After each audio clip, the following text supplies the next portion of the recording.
सभी को मेरा प्रणाम। मैं और कैसे आप सभी, आशा करते हैं आप सब अच्छे होंगे, अपना और अपनी फैमिली का ध्यान रख रहे होंगे। सबसे पहले आप सभी को 2025 की हार्दिक शुभकामनाएं। ये जो नया वर्ष है 2025 आप सभी के जीवन में खुशियां ही खुशियां लेके आए, ऐसी हम कामना करते हैं। फ्रेंड्स, आज की जो मैं सच्ची घटना बताने जा रही हूँ यूपी के उत्तर प्रदेश के बनारस की है। बनारस के आपने सुना होगा श्रीनाथ खंडेलवाल जी, जो कि साहित्यकार, एक ऐसे साहित्यकार की कहानी है ये, जो इतने पैसे वाले, सोचे करोड़पति व्यक्ति, लेकिन उनका जो अंत समय आया ना, किसी ने कल्पना भी नहीं की होगी। उनकी ऐसी कहानी है, आंख में आंसू आ जाने वाली कहानी है। आखिर क्या हुआ था उनके साथ में, जानने के लिए बने रहेगा पूरे वीडियो में। फ्रेंड्स, श्रीनाथ खंडेलवाल जी बनारस के रहने वाले, बहुत सब कुछ बहुत अच्छा। इनके 2 बेटे थे, 1 बेटी थी। एक बेटी की मृत्यु हो जाती है, एक बेटा नहीं रहता है। एक बेटा और एक बेटी, बेटी की शादी हो जाती है सुप्रीम कोर्ट के वकील के साथ में, और बेटी भी सुप्रीम कोर्ट की वकील। बहुत अच्छी फैमिली, पढ़ी लिखी फैमिली। ये खुद, क्योंकि श्रीनाथ खंडेलवाल जी ने 400 किताबें लिखी हैं। एक भाई इंटरव्यू लेने जब पहुंचे वृद्धाश्रम में, तो इन्होंने बताया कि ये कलम है, ये नए खंडेलवाल का जन्म हुआ है, और ये कलम है, जब तक जीवन रहेगा ये कभी रुकने वाली नहीं है। इंटरव्यू के दौरान उन्होंने ऐसी सच्चाई लोगों के सामने बयां की, जिसको सुनकर, जिसने भी सुना, बस सुनकर सन्न रह जाता है कि ऐसे आज के जमाने की सच्ची घटना है। फ्रेंड्स, श्रीनाथ खंडेलवाल काशी कुष्ठ सेवा संघ वृद्धाश्रम में 17 मार्च 2024 से रह रहे थे। तभी उनकी जो हालत होती है वो खराब होती है। वहां पर शनिवार को सुबह 9 बजे 28 दिसंबर को वो दीर्घायु अस्पताल में उनको एडमिट किया जाता है। उनकी थोड़ी सी प्रॉब्लम, क्योंकि बुढ़ापा था, आयु भी काफ़ी हो गई थी, किडनी की समस्या, प्रॉब्लम्स थी। तो फिर उन्होंने वहाँ पर 28 दिसंबर को, शनिवार को 9 बजे अंतिम सांस उन्होंने ली। एक वीडियो उनका वायरल हुआ, जो कि एक पत्रकार भाई, जब वो वृद्धाश्रम में थे, तो जब उनके यहाँ गए तो उन्होंने इंटरव्यू जब लिया तो उन्होंने पूरी सच्चाई, पहले तो उन्होंने कहा कि नहीं मत पूछिएगा, पुराना जो बीत गया सो बीत गया, मैं उसको दोहराना नहीं चाहता हूँ। फिर भी उन्होंने पूछा, बताइए ना क्या आपकी कहानी है, आप तो इतने बड़े साहित्यकार हैं, आपने 400 किताबें लिखी हैं, 18 पुराण लिखे हैं, 21 उपपुराण लिखे हैं, आखिर ऐसा क्या कि आप वृद्धाश्रम में हैं। तब उनकी आंखों में आंसू आ जाते हैं। तो बताने लगते हैं कि 2 बेटा, एक बेटी, एक बेटा नहीं रहता है, और बेटा बहुत बड़ा बिजनेसमैन है, और जो बेटी है वो भी सुप्रीम कोर्ट में वकील है, दामाद भी वकील है। लेकिन दोनों बच्चों ने क्या किया, उन्होंने बताया कि दोनों बच्चों ने प्रॉपर्टी, हमारी 80 करोड़ की प्रॉपर्टी, दोनों बच्चों ने आधी आधी बांट ली और मुझे घर से निकाल दिया।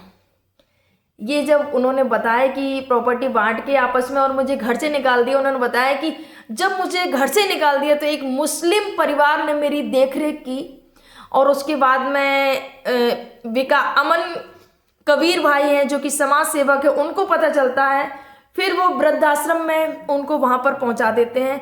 वो वृद्धाश्रम में 17 मार्च 2024 से रह रहे थे, वहाँ पर पहुँचे, और वहाँ पर बहुत अच्छे से, वहाँ पर भी वृद्धाश्रम में भी वो, वहाँ पर उनकी लेखनी नहीं रुकी, वो पुस्तकें लिखते रहते थे, और 400 पुस्तकें उन्होंने लिखी। जैसे कि उन्होंने बताया कि मेरे बेटा और बेटी ने, दोनों ने घर से निकाल दिया। सोचिए फ्रेंड्स, कितनी दुखद घटना है ये। उनकी आंखों में आंसू आ जाते हैं जब वो इस चीज़ को बता रहे थे कि मैं 80 करोड़ का जो प्रॉपर्टी, मेरी 80 करोड़ की प्रॉपर्टी, सोचिएगा, और बच्चों ने घर से निकाल दिया, प्रॉपर्टी आपस में बांट लेते हैं। इसके बाद में क्या हुआ, जब उनकी अभी मृत्यु हुई, जब वो नहीं रहते हैं इस दुनिया में, तो उनके जो बच्चे थे, 18 दिसंबर जो कि शनिवार को 9 बजे उन्होंने अंतिम सांस ली। तो उनके घर पर कॉल किया जाता है। जब उनको कॉल किया जाता है तो फिर जो बेटा होता है बोलता है कि मैं आने में असमर्थ हूँ, मैं नहीं आ पाऊँगा। व्यस्तता जता दी कि मैं नहीं आ पाऊंगा, मैं बिजी हूँ। ठीक है, अब बेटी को कॉल किया जाता है तो बेटी ने ना ही कॉल उठाया, ना ही एसएमएस का जवाब दिया, कुछ नहीं, बेटी की तरफ से कोई रिप्लाई नहीं है। बार बार कॉल किया गया, सोचिएगा, बार बार कॉल किया गया, मैसेज किया गया। वहाँ के जो एसडीएम साहब थे उन्होंने कॉल करवाया था, क्योंकि जैसे ही पता चला तुरंत वहाँ पर उनको कॉल किया गया और वहाँ के जो स्थानीय जो लोग थे, जानी मानी हस्ती, वो वहाँ पर पहुँचते, क्योंकि ये बहुत बड़े साहित्यकार थे, 400 किताबें लिखी थी इनको मोदी जी ने पद्मश्री के लिए भी इनको संदेश भेजा था, लेकिन ये गए नहीं थे। इसके बाद में जब घर वालों को सूचना दी गई कि अब ये नहीं रहे हैं, तो वहाँ से कोई रिप्लाई नहीं आया। तभी ये जो अमन कबीर जो समाज सेवक भाई हैं, वो अपने दोस्तों के साथ में अस्पताल पहुँचे और पहुँचकर जो वो साहित्यकार होते हैं श्रीनाथ खंडेलवाल जी, पहले बात तो इंतज़ार किया, कोई बेटी की तरफ से कोई रिस्पॉन्स नहीं आया, दोबारा कॉल नहीं आया। बेटे ने तो स्पष्ट मना कर दिया कि व्यस्त हूँ, समय नहीं है। और उसके बाद में उनको फिर जो प्रतिष्ठित जो लोग थे उनके साथ में जो अमन कबीर हैं और लोगों ने मिलकर उनको मुखाग्नि दी और उनका पिंडदान किया। उसके बाद में ये जो खबर जो होती है न्यूज़ में आती है, फ्रेंड्स कितना दुख होता है। ऐसी आइए आज की सच्चाई है, ऐसी घटनाओं को सुनकर कि जब अंतिम समय माता पिता का होता है, इंसान अपने जब बच्चे को जन्म देता है तो कितने सारे सपने संजोता है, सोचता है कि हमारे बुढ़ापे की लाठी है ये हमारे बुढ़ापे का सहारा बनेंगे। और अगर बच्चे अच्छे ना निकलें, बच्चे अगर घर से निकाल देते हैं तो क्या बीतती है उन माता पिता पर, ये शायद इसका अंदाज़ा शायद वही माता पिता ही लगा सकते हैं। इस दर्द को शायद दूसरा कभी नहीं समझ सकता है। कहते हैं ना, जिसकी नहीं फटी बीमारी वे का जाने पीर पर आई। जिसकी पैरों की एड़ियाँ कभी फटी नहीं है, वो क्या जाने कि पैर की एड़ियों के फटने का दर्द क्या होता है। ये वही बुजुर्ग समझ सकते हैं जो सब कुछ होते हुए भी, बेटे भी हैं, बहू भी हैं, बेटियां भी हैं, फिर भी उनको वृद्ध आश्रम में अनाथों की तरह जीवन यापन करना पड़ रहा है। ये आज की सच्चाई है फ्रेंड्स। इसके बाद में ये जो इंटरव्यू सच में देखा तो मुझे भी बहुत ज़्यादा दुख हुआ देखकर। अब तो वो नहीं रहे, लेकिन सोचिएगा कि इतनी बड़ी हस्ती, 80 करोड़ की प्रॉपर्टी के मालिक, और जो समय था, जो लास्ट समय था, वो उनको वृद्धाश्रम में व्यतीत करना पड़ा। फ्रेंड्स, ये जो घटना है बहुत ही दुख भरी है और इस वीडियो के माध्यम से सभी भाइयों और बहनों से बस यही निवेदन करना चाहूँगी, जिस घर में माँ बाप हंसते हैं उस घर में भगवान बसते हैं। ज़रूरी है आज के समय में, बहुत ज़रूरी है पैसा कमाना, लेकिन सबसे ज़रूरी है अपने माँ बाप का ध्यान रखना, उनकी खुशियों का ख्याल रखना।